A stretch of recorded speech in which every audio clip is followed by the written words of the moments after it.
halkaad warkaasina kala socotaan daawadayaal waa stuudiyaha Somali Cable uu ku leeyahay magaalada London. markan waxaynu soo gaarnay qaybtii ugu dambeysay ee warka alaaba waxaynu ku soo qaadanaa waxyaabaha la yaab kale ee dunidan ka dhacay saacadihii ugu dambeeyay oo ay warbaahintu hadal hayeen.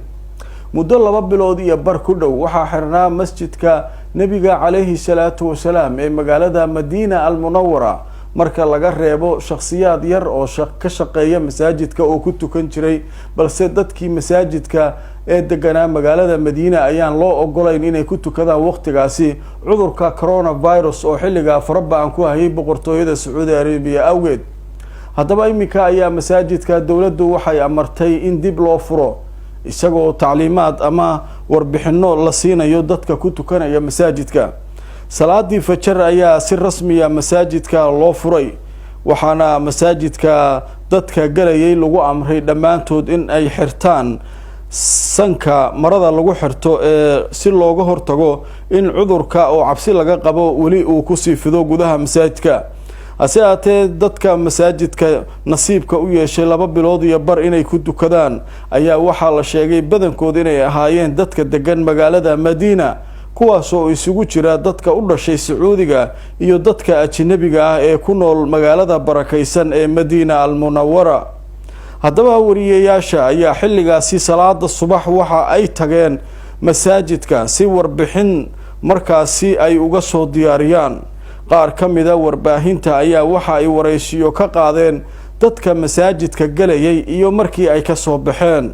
qaar ka mid ah jamaacadii masaajidka ku dukatay ayaa sheegay inay weligood masaajidka ku tukan jireen ayna ahaayeen dad ku dhashay kuna barbaaray magaalada Madiina al-Munawwara balse waxay sheegeen ku tukashadoodii markan in ay dareemeen waxyaabo aysan weligood dareemin noloshooda.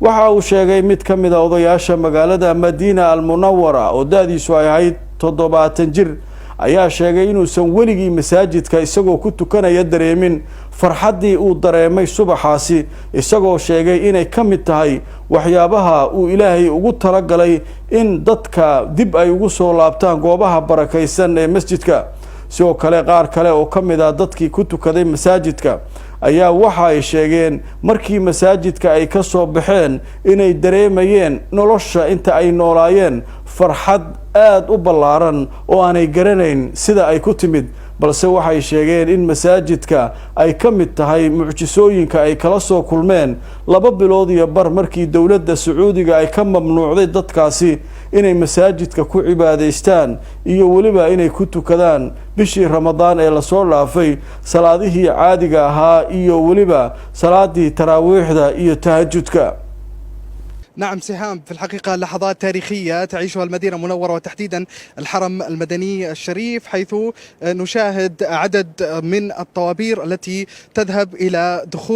الدخول إلى المسجد النبوي الشريف للاستعداد لصلاة الفجر. هذه الأعداد هي بدأت بالتوافد للصلاة منذ قبل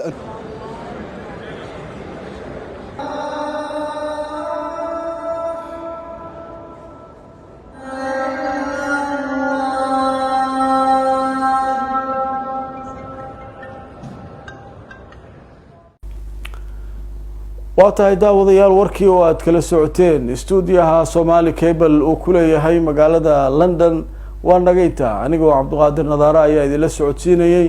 inta aan war midkan la mid ah ku kulmayno maalmaha soo socda sidaas iyo nabadgelyo wassalaamu calaykum wa rahmatullaahi wa barakaatuh.